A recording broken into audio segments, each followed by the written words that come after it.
সোনাক্ষী, মশলা কোথায়?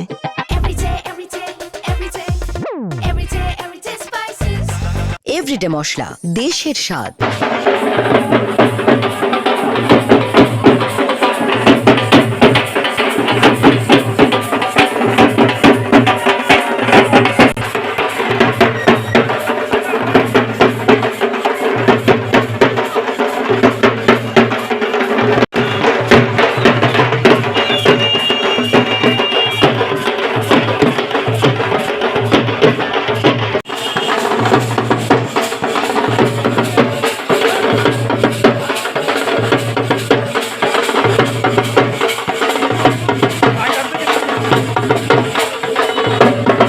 লড়াই যেভাবে আমাদের পার্টি গাইডলাইন মেনে বলবে সেভাবে লড়াই হবে, লড়াই এবং তুমুল লড়াই হবে, যেখানে বিরোধীরা কোনো জায়গা পাবে না।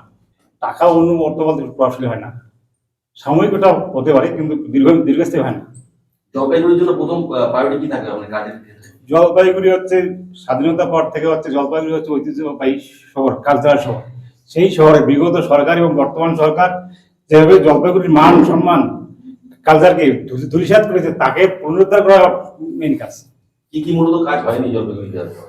যে সমাজ আপনারা সবাই জানেন কি কাজ হয়নি, দেখতে থাকুন কি কাজ করতে পারি। জলপাইগুড়ি মেইনলি হচ্ছে কৃষি প্রধান শহর এবং কৃষি প্রধান অঞ্চল। এখানে মেইন যেটা সমস্যা হচ্ছে জল আর হচ্ছে যানজট। বন্যার জল ঢুকে খাবার জল পাওয়া যায় না, এই দুটো মেইনলি শহরের জন্য এসেন্সিয়াল হয়ে গেছে।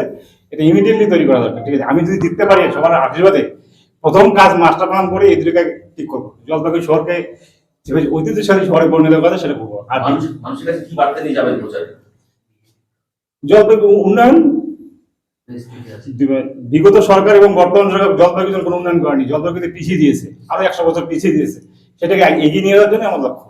প্রথম প্রার্থী হলেন, কেমন লাগছে?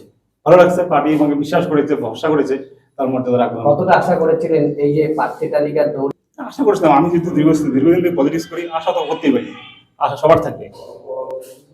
অনেকে যারা এখন নাম যাদের নেই, যারা নাম লিস্টে ছিল, তারা কি কাজ করবে বলে আপনার সাথে? অবশ্যই কাজ করবে, এটা আমার রিকগনাইজ পার্টি। ঠিক আছে, এখানে কি পার্টি ব্যক্তি বিশেষ বড় নয়, পার্টি বড়। পার্টি যা ডিসিশন নেবে সেটা ফাইনাল।